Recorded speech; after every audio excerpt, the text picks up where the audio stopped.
આજે આપણે ધોરણ 9 માં ગણિત ચેપ્ટર 5 યુક્લિડની ભૂમિતિનો પરિચય મેળવીશું. એક પહેલો સવાલ, ભૂમિતિ એટલે શું? તો ભૂમિતિ એટલે ભૂ વત્તા મિતિ, અને ભૂનો મતલબ થાય છે જમીન અને મિતિનો મતલબ છે માપન. ઇંગ્લિશ વર્ડ છે જીઓમેટ્રી. તો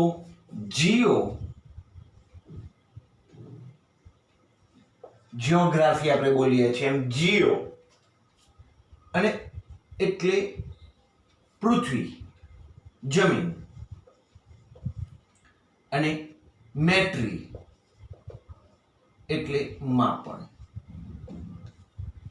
તો આ રીતના ભૂમિતિનો અર્થ થાય છે. જીઓમેટ્રી ઇંગ્લિશ વર્ડ છે, ગુજરાતી વર્ડ ભૂમિતિ, અને ભૂમિતિની સંધિ છૂટી પાડે તો ભૂ વત્તા મિતિ એટલે કે જમીનનું માપન. એક ગ્રીક ગણિતશાસ્ત્રી થઈ ગયા. એમનું નામ હતું થેલ્સ. હવે આ જે થેલ્સ ગણિતશાસ્ત્રીએ ભૂમિતિ પર વિશેષ અભ્યાસ કર્યો અને એમને બધા સંશોધનો કર્યા ગણિતમાં. મતલબ કે વ્યવસ્થિત રીતે અભ્યાસ કરી દુનિયાનો આગળ અભ્યાસ કરી શકે એના માટે એમને પુસ્તકો પણ લખ્યા, એમની ગણતરીઓ પણ લખી. એટલે થેલ્સને ભૂમિતિના પ્રણેતા તરીકે ઓળખવામાં આવે છે. તો એક માર્ક્સનો એમસીક્યુ પૂછી શકાય કે ભૂમિતિના પ્રણેતા કોણ છે. હવે આપણે શબ્દ અગાઉના ચેપ્ટરમાં ભણી ગયા પાયથાગોરસના સિદ્ધાંત મુજબ. તો પાયથાગોરસ એ થેલ્સનો શિષ્ય હતો. તો થેલ્સનો શિષ્ય છે ભાઈ પાયથાગોરસ હતા, અને આ જ પાયથાગોરસે ભૂમિતિમાં પોતાનું મોટું યોગદાન આપ્યું છે. હવે ઈસવીસન પૂર્વે 800, હવે વાત કરીએ ઈસવીસન પૂર્વે. દોસ્ત આમાં બે વસ્તુ સમજાવું તમને. ઈસવીસન 500 લખેલા હોય અને ઈસવીસન પૂર્વે 500 લખેલા હોય તો આનો મીનિંગ શું થાય કે આજે આપણી 2000 ની સદી ચાલે છે, એટલે 21મી સદી, પણ 2000 સાલ થયા. એમાંથી 500 આપણે બાદ કરીએ તો 1500 વર્ષ પહેલાની વાત છે. આજથી 1500 વર્ષ પહેલાની વાત છે. પણ ઈસવીસન પૂર્વે ઈસવીસન પહેલા 2000 તો થઈ ગયા, અને એના પહેલા 500 વર્ષ એટલે 2500 વર્ષ પહેલાની વાત છે. આ તમારે ભૂગોળમાં સર તમને સમજાવશે. ચલો, એક શબ્દ મેં લખ્યો છે ઈસવીસન પૂર્વે 800 થી ઈસવીસન પૂર્વે 500 ના સમયગાળામાં સુલભા સૂત્ર નું સર્જન થયું. એક સૂત્ર આપણે પાયથાગોરસનું સૂત્ર હતું જે પાયથાગોરસે આપ્યું હતું. કેવું હતું સર? યાદ કરીએ. આવું કંઈક એબીસી, તો એસી સ્ક્વેર બરાબર A B square plus B C square. તો આને પાયથાગોરસનું સૂત્ર કહે છે. એમ ઈસવીસન પૂર્વે 800 થી ઈસવીસન પૂર્વે 5000 ના સમયગાળામાં સુલભા સૂત્રનું સર્જન થયું, ગણિતશાસ્ત્રીઓએ કર્યું. ભારતમાં પ્રાચીન સમયથી ભૂમિતિનો ઉપયોગ થતો હતો. જેમ કે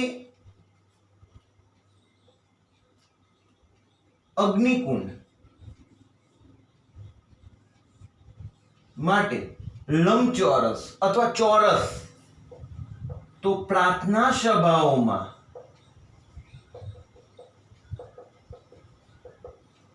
લંબચોરસ, ચોરસ ત્રિકોણ, સમલંબ ચતુષ્કોણ નો ઉપયોગ થતો હતો. એટલે કે આ જે ભૂમિતિનો ઉપયોગ ભારતમાં વર્ષોથી થતો આવ્યો છે, મતલબ કે આ પાયથાગોરસ ને થેલ્સ આવ્યાના પહેલા. પરંતુ હવે પાયથાગોરસ નામના ગણિતશાસ્ત્રીએ એનો સવિશેષ અભ્યાસ કર્યો અને પછી એને એના આધારિત પુસ્તકો લખ્યા અને લોકો સુધી માહિતી આપી. વાત કરીએ તો ભારતના ગણિતશાસ્ત્રીઓ કયા થઈ ગયા? ભારતના ગણિતશાસ્ત્રીઓ, એક તો તમને નામ ખબર હશે આર્યભટ્ટ, જેના નામે એક ઉપગ્રહ છોડવામાં આવેલો છે અવકાશમાં, આર્યભટ્ટ. બીજા છે દ્રોણાચાર્ય, આર્યભટ્ટ, બ્રહ્મગુપ્ત, આર્યભટ્ટ, બ્રહ્મગુપ્ત, સોરી, આર્યભટ્ટ, બ્રહ્મગુપ્ત અને ભાસ્કરાચાર્ય. એમાં લખેલું હોય છે ભાસ્કરાચાર્ય દ્વિતીય અને એવું કંઈક હોય છે, પણ આપણે કહીશું આર્યભટ્ટ, બ્રહ્મગુપ્ત, ભાસ્કરાચાર્ય જેવા ભારતીય ગણિતશાસ્ત્રીઓ થઈ ગયા. ઓકે, હવે એના પછી આપણે સમજવાની ભૂમિતિના કેટલાક ખ્યાલો.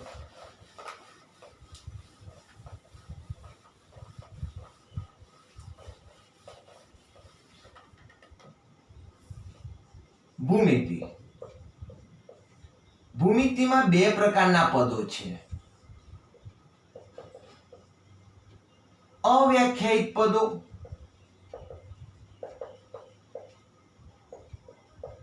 અને વ્યાખ્યાયિત પદો. ના ખબર પડી સર, ગણિતમાં એવા ઘણા, આપણે ભૂમિતિમાં ઘણા બધા એવા શબ્દો આવશે કે જેની કોઈ આપણે વ્યાખ્યા બનાવી શકીએ નહીં. સર એક ઉદાહરણ આપો તો. બિંદુ. ચલો, બિંદુની વ્યાખ્યા શું? ટપકું, એ તો કઈ વ્યાખ્યા થઈ. જેમ કે હું તમને એમ કહું કે પાણીની વ્યાખ્યા બોલો, તો સારું, પાણીની તો વ્યાખ્યા ના હોય. તો એ જ રીતના બિંદુની કોઈ વ્યાખ્યા નથી, તો એ અવ્યાખ્યાયિત પદ થયું. બિંદુ, રેખા, અવકાશ, સમતલ, આ જે પદો છે એ અવ્યાખ્યાયિત પદો છે અને આપણે ભૂમિતિમાં ભણવાના આવશે. બિંદુ, રેખા, સમતલ, અવકાશ.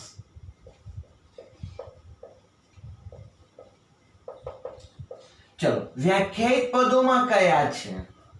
તો વ્યાખ્યાયિત પદોમાં રેખાખંડ, કિરણ, ત્રિકોણ, ચતુષ્કોણ, આ ખૂણો, આ બધા પદો વ્યાખ્યાયિત પદો છે.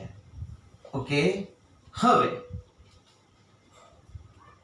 વ્યાખ્યાયિત પદો પછી વાત આવે છે પૂર્વધારણાઓ.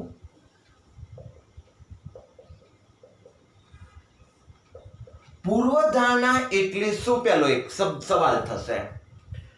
પૂર્વધારણા એટલે માની લીધેલું હોય, જે સનાતન સત્ય વિધાન હોય, એમાં કોઈ પછી દલીલ ચર્ચા કરવાની આવતી ન હોય.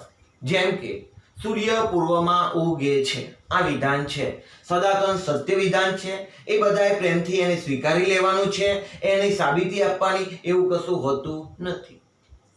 બીજી વાત, સ્કૂલ એ અભ્યાસનું કેન્દ્ર છે કે મનોરંજનનું કાર્યક્રમ નથી થતા, ત્યાં અભ્યાસનો કાર્યક્રમ. તો એ પૂર્વધારણા કે ભાઈ સ્કૂલ હોય એટલે આપણા મગજમાં તરત જ ચિત્ર થઈ જાય કે તે ભણવા માટેના વિદ્યાર્થીઓ માટેનું એક સ્થાન છે. થિયેટર તો આપણા મગજમાં થઈ જાય કે હા, તે પિક્ચરો આવતા હોય, તો એક મગજમાં, આપણા મગજમાં કોઈ એક શબ્દ ઉપર મગજ એક પૂર્વધારણા બાંધી દે છે. એક પૂર્વધારણાઓ એ છે ગાણિતિક સનાતન સત્ય વિધાન. તો ભૂમિતિમાં બે પદો કીધા, અવ્યાખ્યાયિત પદો, વ્યાખ્યાયિત પદો. હવે પૂર્વધારણા, જે ગાણિતિક વિધાન સદાતન સત્ય હોય તેને વિના સાબિતીએ સ્વીકારી લેવામાં આવે છે તેને પૂર્વધારણા કહે છે. હવે આ ઘણી બધી પૂર્વધારણાઓ આપણે ભણવાની છે. સર એક સમજાવો ને. તો ત્રિકોણને 3 બાજુઓ છે હોય જ, એક્સેપ્ટ આગળ ચાલો ત્રિકોણને 3 શિરોબિંદુઓ છે. ત્રિકોણના ત્રણેય ખૂણાનો સરવાળો 180 અંશ થાય છે. તો એ સાબિત કરવાનું થશે, પૂર્વધારણામાં જશે. તો હું અહીંયા લખું છું ત્રિકોણને 3 શિરોબિંદુઓ હોય છે. તો સદાતન સત્ય વિધાન થઈ ગયું છે. હવે વાત આવે છે પ્રમેય. પ્રમેય એટલે એને સ્વીકારવામાં આવે નહીં, પણ એની દલીલો કરવામાં આવે, પછી એને સાબિત કરવામાં આવે. જેમ કે સમજીએ ત્રિકોણ ABC. તો તમે અહીંયા સીધું વિધાન લખી શકો કે સાહેબ આ ત્રિકોણ છે અને એના 3 ખૂણાઓ છે, ખૂણો A, ખૂણો B અને ખૂણો C. તો ત્રિકોણ 3 ખૂણાઓ ધરાવે છે. તમે એવું લખી શકો પૂર્વધારણા પ્રમાણે, કારણ કે સર સ્વીકારી લેવાનું છે કે એમ છે, આમ છે, તેમ છે, એવી કોઈ દલીલો કરવાની નથી. પણ એવું કહેવામાં આવે કે ત્રણેય ખૂણાનો સરવાળો, જે ત્રણેય ખૂણાઓના માપનો સરવાળો 180 અંશ થાય છે. આપણે ધોરણ 8માં 180 અંશ સરવાળો કરતા હતા, પણ હવે એને સાબિત કરવાનું થશે કે ભાઈ 180 છે, કેવી રીતના છે, કેમ છે, એવું સાબિત કરવાનું થશે. તો આ ત્રણેય ખૂણાઓના માપનો સરવાળો 180, આને કહેવાશે ભાઈ પ્રમેય. પણ 3 ખૂણાઓ ધરાવે છે એવું વિધાન તો એને કહેવાશે પૂર્વધારણા. પણ ત્રણેય ખૂણાના માપનો સરવાળો 180 અંશ થાય છે તો એને આપણે કહીશું પ્રમેય. એટલે લખાશે જે ગાણિતિક વિધાનને તર્કસંગત દલીલો દ્વારા સાબિત કરવામાં આવે છે તે વિધાનને પ્રમેય કહે છે. બસ હવે તમારો ભૂમિતિનો માથાનો દુખાવો ચાલુ, જેનું નામ છે પ્રમેય. ધોરણ 9માં પ્રમેય આવશે, 10માં પ્રમેય આવશે, 11-12માં પછી ગાયબ થઈ જશે. પ્રમેય 9માના જે પ્રમેય છે એ 10મા કરતા અઘરા છે. 9માના પ્રમેય કરતા ઘણા સરળ પ્રમેયો ધોરણ 10માં છે. ધોરણ 9માં પ્રમેય ટોપિક જે પણ આવે છે એ ઘણા બધા અઘરા છે.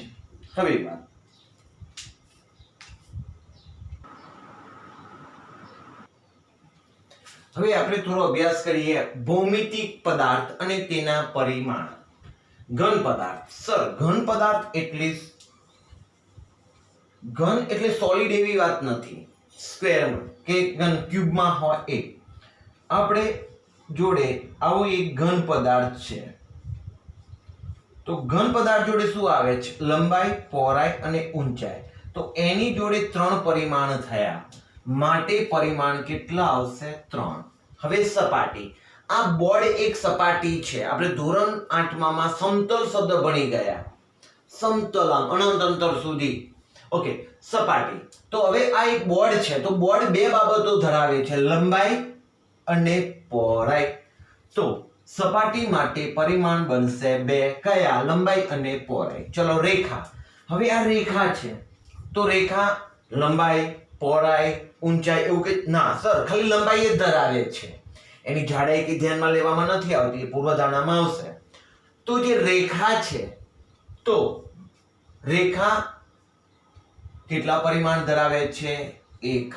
બિંદુ લંબાઈ છે ને પહોળાઈ છે ઊંચાઈ છે ના સર એ તો અવ્યાખ્યાયિત છે એની કોઈ વ્યાખ્યા થવાની જ નથી અને એને લંબાઈ પહોળાઈ જાડાઈ એવું કંઈ ગણવામાં નથી આવતું દોસ્તો તો બિંદુ છે અમૃત ખ્યાલ છે એટલે કે એનો પરિમાણ શૂન્ય છે હવે વાત કરીએ ચેપ્ટરનું નામ છે યુક્લિડની ભૂમિતિનો પરિચય હવે યુક્લિડ નામના વૈજ્ઞાનિક ઇજિપ્ત દેશના વતની હતા તે એલેક્ઝાન્ડ્રિયા સ્કૂલમાં અભ્યાસ કરતા હતા અને ત્યાં એમને ભૂમિતિનો વિશેષ અભ્યાસ કરી એલિમેન્ટ્સ નામના પુસ્તકનું એમને નિર્માણ કર્યું એલિમેન્ટ્સ પુસ્તકમાં તેમને 13 પ્રકરણો લખ્યા ભૂમિતિના એના પ્રથમ પ્રકરણમાં એમને 23 વ્યાખ્યાઓ આપી યુક્લિડ ઇજિપ્ત દેશમાં એલેક્ઝાન્ડ્રિયા સ્કૂલમાં અભ્યાસ કરતા હતા તેમણે ભૂમિતિનો વિશેષ અભ્યાસ કરી એલિમેન્ટ્સ નામનું પુસ્તક લખ્યું એમાં એલિમેન્ટ્સ નામના પુસ્તકમાં એમને ભૂમિતિના 13 પ્રકરણો લખ્યા એના પહેલા પ્રકરણમાં એમને 23 વ્યાખ્યાઓ લખી ની સમજૂતી પણ આપી એમાંથી આજે આપણે કેટલીક વ્યાખ્યાઓનો અભ્યાસ કરીએ બિંદુને પ્રથમ પ્રકરણમાં 23 વ્યાખ્યાઓ એમ પેલું બિંદુને કોઈ ભાગ નથી બિંદુ એટલે ટપકું એને લંબાઈ પહોળાઈ ઊંચાઈ કેવું કોઈ પરિમાણ નથી એવું કેવું હતું યુક્લિડનું તો વિધાન કેવું છે બિંદુને કોઈ ભાગ નથી બીજી વાત રેખા એ પહોળાઈ વગરની લંબાઈ છે ચલો અમે રેખા દોરી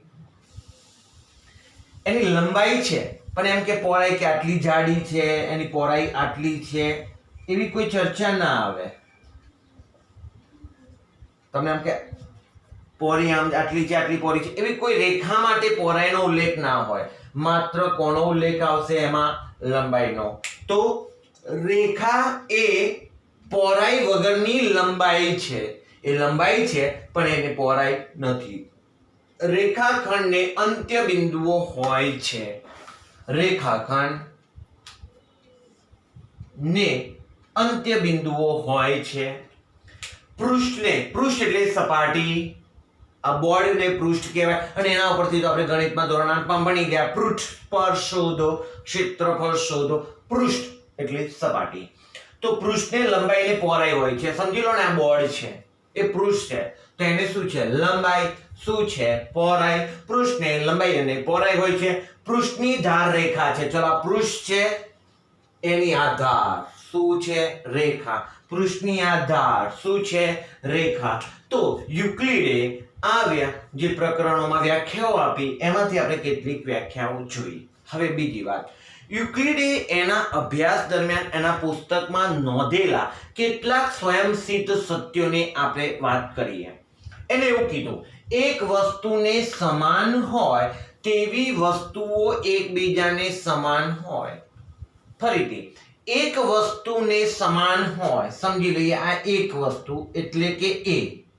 ને સમાન હોય તેવી વસ્તુઓ ધારો કે આને સમાન છે યા બી અને એના જેટલું જ છે એને સમાન છે સી તો આ બે વસ્તુઓ પણ કેવી કહેવાય સમાન કહેવાય હજુ સાહેબ ના ખબર પડી મારે ગણિતમાં 50 માર્ક્સ આવ્યા બીરેનને ગણિતમાં 50 માર્ક્સ આવે એટલે મારા જેટલા એને આવ્યા હવે મારા જેટલા ગુણ ચિરાગને આવ્યા 50 ગુણ તો એનો મતલબ શું થયો બીરેન અને ચિરાગના ગુણ કેવા હશે સમાન ફરીથી મારા જેટલા બીરેનને મારે 50 બીરેનને 50 મારે 50 ચિરાગને 50 તો એનો મીનિંગ શું થયો બીરેન અને ચિરાગના ગુણ કેવા છે સમાન તો એક વસ્તુને સમાન હોય બેની વાત નથી ભાઈ ઘણી બધી ધારો કે એને સમાન બી હોય એને સમાન સી હોય એને સમાન ડી હોય એને સમાન ઈ હોય તો આ બધી વસ્તુઓ કેવી થવાની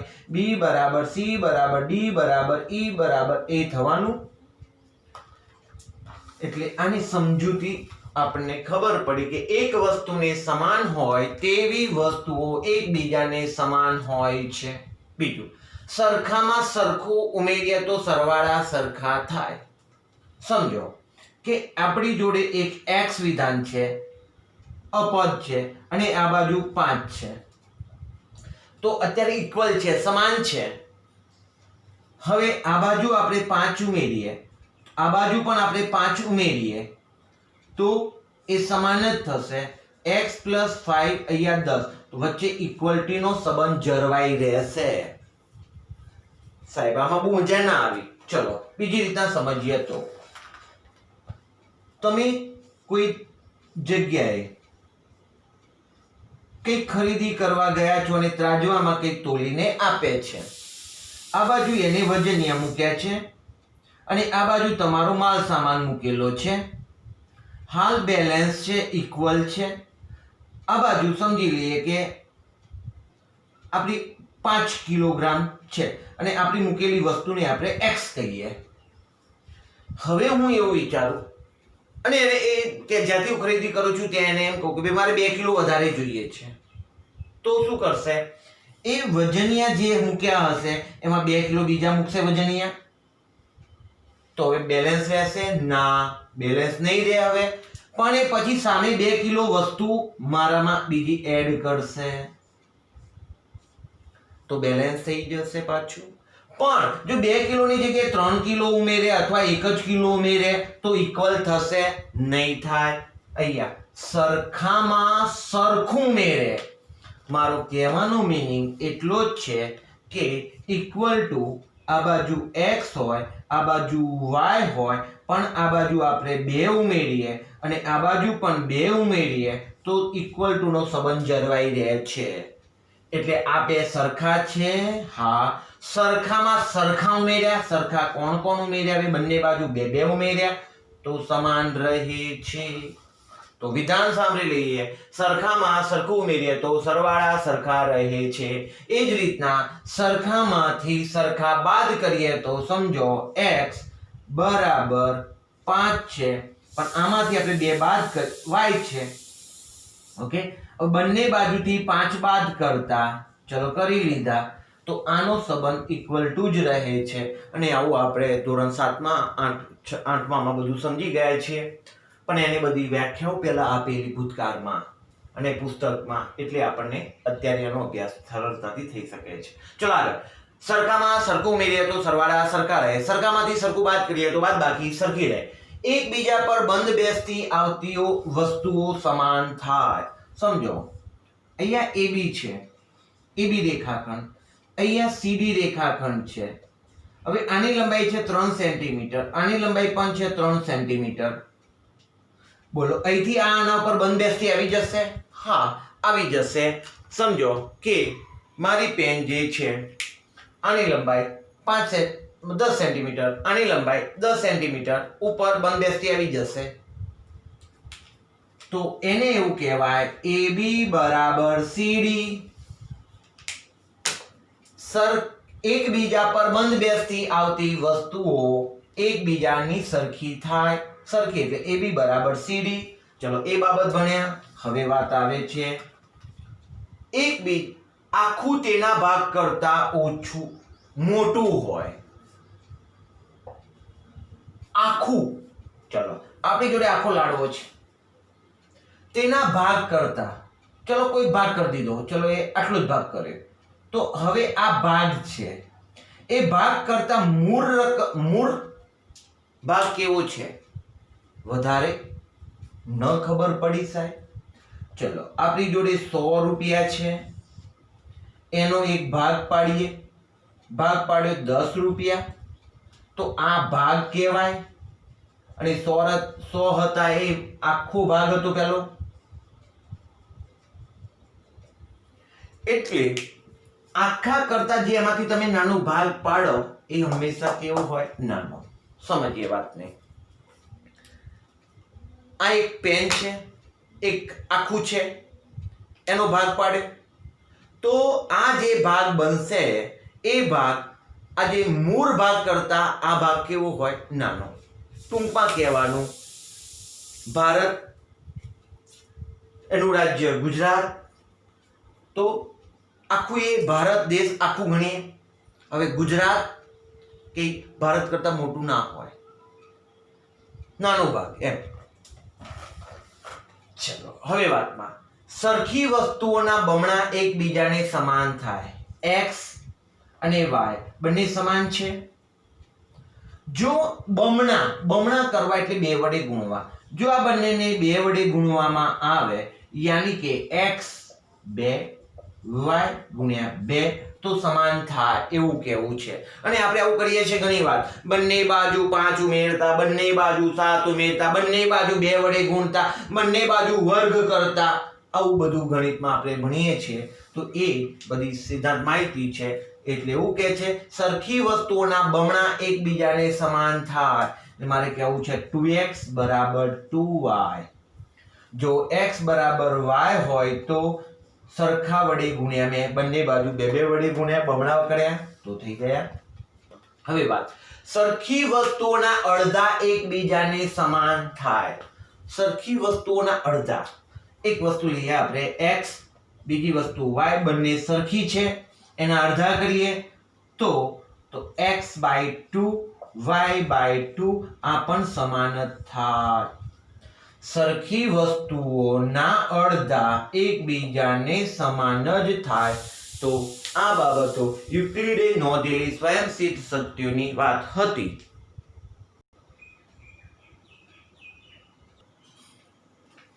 હવે યુક્લિડની પૂર્વધારણાઓ વિશે આપણે જોઈએ. યુક્લિડે ઘણી બધી પૂર્વધારણાઓ આપી. એમાંથી આપણે કદાચ એક વાત કરી હતી હમણાં કે ત્રિકોણને 3 ખૂણાઓ હોય છે. એ પૂર્વધારણા થઈ ગઈ, સદાતન સત્ય, એમાં કોઈ સાબિતી મેળવવાની નથી. એમ યુક્લિડની કેટલીક પૂર્વધારણાઓ. પૂર્વધારણા 1, એક બિંદુમાંથી બીજા બિંદુમાં થઈને એક બિંદુ, બીજું બિંદુ, એમાં થઈને એક સીધી રેખા પસાર થાય છે. એક બિંદુમાંથી બીજા બિંદુમાં થઈને પસાર થતી એક સીધી રેખા દોરી શકાય છે. એક બિંદુ, બીજું બિંદુ, એક બિંદુમાંથી બીજા બિંદુમાં થઈને એક સીધી રેખા દોરી શકાય છે. એનો મતલબ એક છે ભાઈ કે એક અને માત્ર એક જ રેખા દોરી શકાય છે. સમજીએ, એક બિંદુ, બીજું બિંદુ, તો બંનેમાંથી પસાર થતી કેટલી રેખા મળે છે? એક જ, અનન્ય. તમે બીજો ટ્રાય કરો તો સાહેબ આને રેખા ના કહેવાય. આ રેખા છે, રાઈટ, આ જે છે, પણ આ રેખા છે ના. તો બે બિંદુમાંથી પસાર થતી કેટલી રેખાઓ દોરી શકાય? એક અને માત્ર એક, એટલે કે અનન્ય. તો એ વિધાનને બીજી રીતના આપેલું છે, આપેલ બે ભિન્ન બિંદુઓમાંથી અનન્ય રેખા પસાર થાય છે. આપેલા બે ભિન્ન બિંદુઓમાંથી અનન્ય રેખા પસાર થાય છે. અનન્ય મતલબ એક અને માત્ર એક જ. ઓકે. પૂર્વધારણા 2, શાંત રેખાને અનંત અંતર સુધી લંબાવી શકાય છે. યુક્લિડ શાંત રેખા એવો શબ્દ આપેલો, પણ શાંત રેખા એનો મતલબ એ વખતે એમને રેખાખંડ હતો. તો આ રેખાખંડ છે, તો એને બે બાજુએ અનંત અંતર સુધી લંબાવી શકાય છે એવું ગાણિતિક વિધાન આપેલું. શાંત રેખાને અનંત અંતર સુધી લંબાવી શકાય છે, સમજવાની બાબત છે એક. ચલો, પૂર્વધારણા 3, કોઈ પણ બિંદુને કેન્દ્ર લઈ વાતને સમજીએ. સમતલમાં ઘણા બધા બિંદુઓ છે, એમાંથી કોઈ એક બિંદુ લીધું અને આપણને જરૂરી હોય અનુકૂળ કોઈ પણ ત્રિજ્યા લીધી, આટલી લઈ, એમાંથી વર્તુળ દોરી શકાય છે એવું કીધું. કોઈ પણ બિંદુને કેન્દ્ર લઈ, કોઈ પણ બિંદુને કેન્દ્ર લઈ તથા કોઈ પણ લંબાઈની ત્રિજ્યા લઈ વર્તુળ દોરી શકાય છે. આવી બાબત સમજાવી પૂર્વધારણામાં. હવે વાત, બધા જ કાટખૂણા એકબીજાને સરખા થાય, આ બાબત કેવી?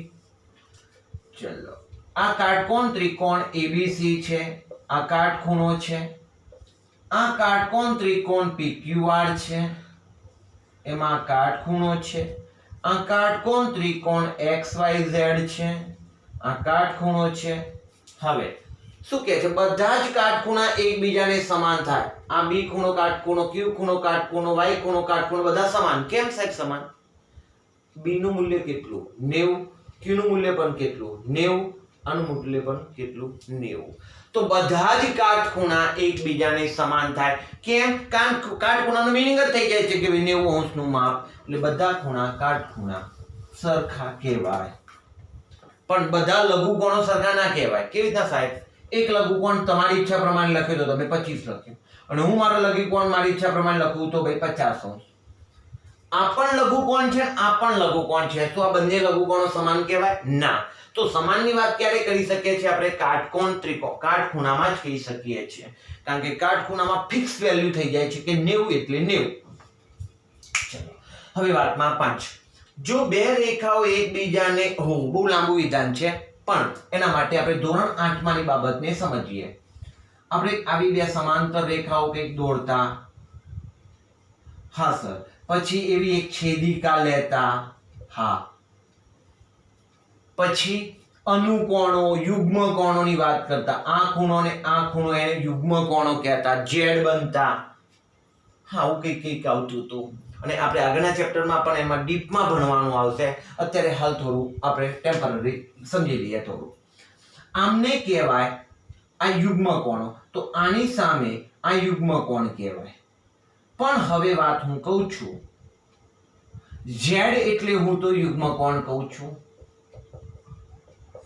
પણ આયા ઓર ગયા એટલે કે આ ખૂણો અને આ ખૂણો એને છેદિકાની એક જ તરફના અંતઃકોણો કહેવાય. શું કહેવાશે? અંતઃકોણો. કયા ખૂણા? આ ખૂણો અને આ ખૂણો. એ જ રીતના આ બાજુ વાત કરીએ તો આ ખૂણો અને આ ખૂણો અંતઃકોણો કહેવાય. આયા ઓર ગયા, આયા ઓર ગયા, આ અંતઃકોણોની વાત છે. ઓકે, જોઈએ હવે. જો બે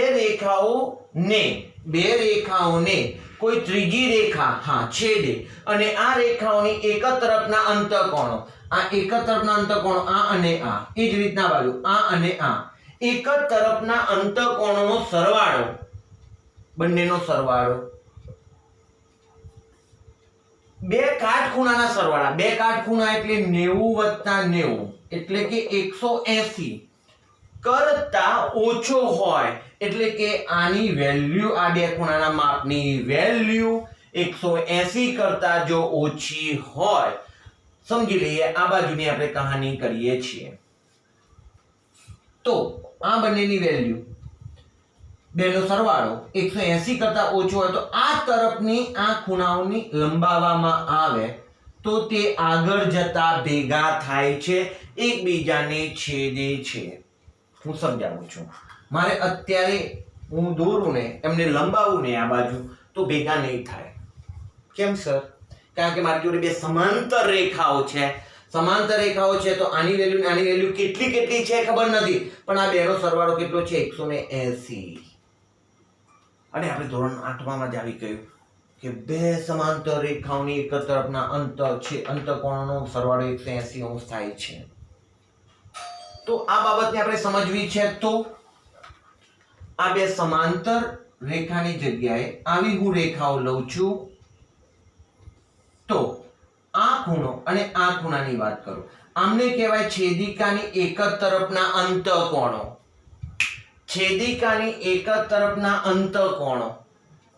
હવે આ બંનેનો સરવાળો 180, બે કાટખૂણાના સરવાળાના માપ કરતા ઓછું મૂલ્ય છે.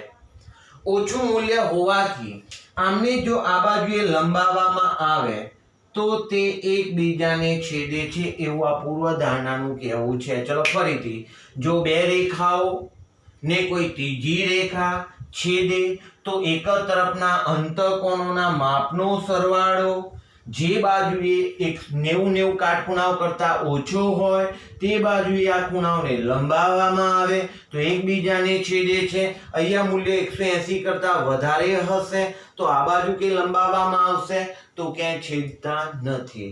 આમ યુક્લિડે આવી પૂર્વધારણાઓ આપી. તમને આનું PDF મોકલવામાં આવશે, તે PDF નું સંપૂર્ણ હોમવર્ક લખવાનું રહેશે. ધન્યવાદ.